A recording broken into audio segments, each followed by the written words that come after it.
भारत दौरे पर आए अलग अलग देशों के संसद की अंतर्राष्ट्रीय संस्था इंटर पार्लियामेंट्री यूनियन के अध्यक्ष और पुर्तगाल के वरिष्ठ सांसद दुआर्ते पशेको ने संयुक्त राष्ट्र सुरक्षा परिषद में भारत की स्थायी सदस्यता का समर्थन किया है। इंटर पार्लियामेंट्री यूनियन के अध्यक्ष भारतीय संसद के न्योते पर 20 मार्च तक भारत के दौरे पर हैं। बंगाल की जनता ने बंगाल के अंदर परिवर्तन की ठान ली है, अब उसे कोई रोक नहीं सकता है। मुझे आश्चर्य होता है, बंगाल के अंदर बंगाल की टीएमसी सरकार ने बंगाल के जनता को धोखा दिया है। यहां पर विकास की योजनाओं का लाभ तो नहीं दिया, न यहां पे सड़क दी, न बिजली दी, न पानी दिया, न किसान कल्याण योजना का कोई लाभ ही यहाँ के किसानों को दिया, और नहीं नौजवानों को केंद्र सरकार और के द्वारा दी जाने वाली सुविधाओं का लाभ ही नौजवानों तक पहुंचने दिया। यानी ये सरकार विकास के प्रति रुचि नहीं दिखाती।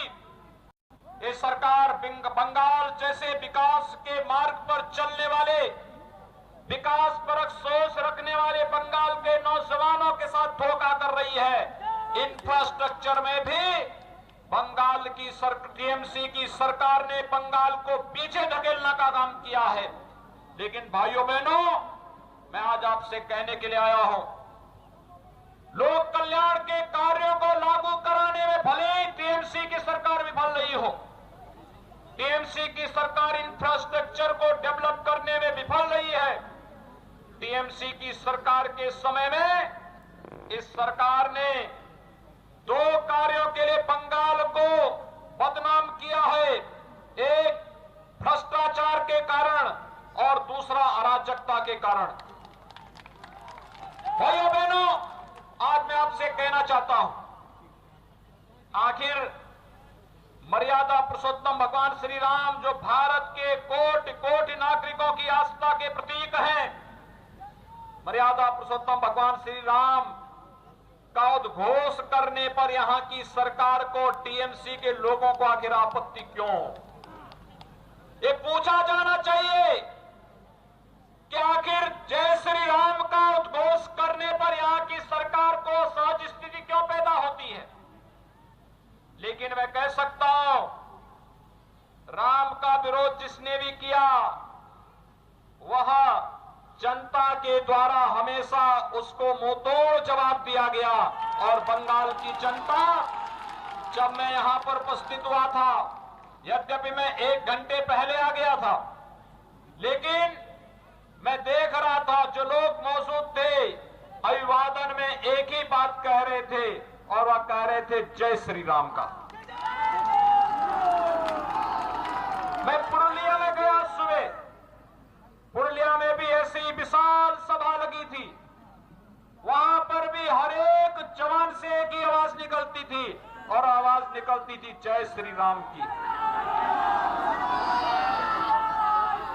जय श्री राम की आवाज निकलती थी। मैं इसके बाद अन्य सभाओं में गया, वहां पर भी हर नागरिक के मुंह से एक ही आवाज थी, और वह थी जय श्री राम की।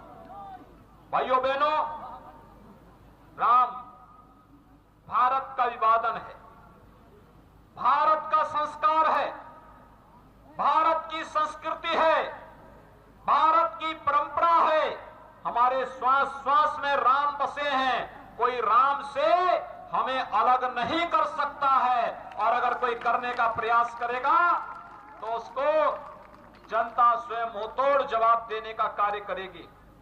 यही गलती उत्तर प्रदेश के अंदर भी एक सरकार ने किया था।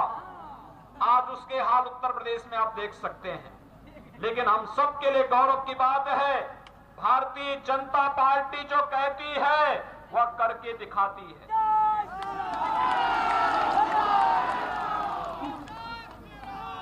भारतीय जनता पार्टी जो कहती है वह करके दिखाती है।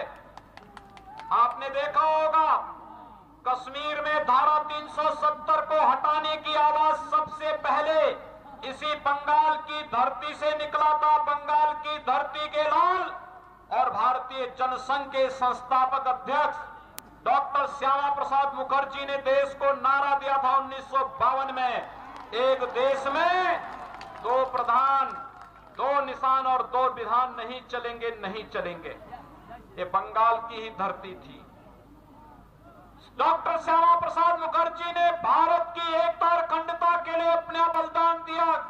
कश्मीर की धरती पर देश को धारा 370 का जख्म देने का काम और ये पाप किया था कांग्रेस की सरकार ने, और उस पाप को पूरी तरह समाप्त करके आतंकवाद के इस एक नमूने को पूरी तरह समाप्त करने का कार्य किया है प्रधानमंत्री मोदी जी ने और गृह मंत्री अमित शाह जी ने। आज कश्मीर में धारा 370 समाप्त हुई। डॉक्टर श्यामा प्रसाद मुखर्जी के सपने को साकार करने का कार्य प्रधानमंत्री मोदी जी ने और गृह मंत्री अमित शाह जी ने किया है। और इसी प्रकार से भारतीय जनता पार्टी का ही नहीं,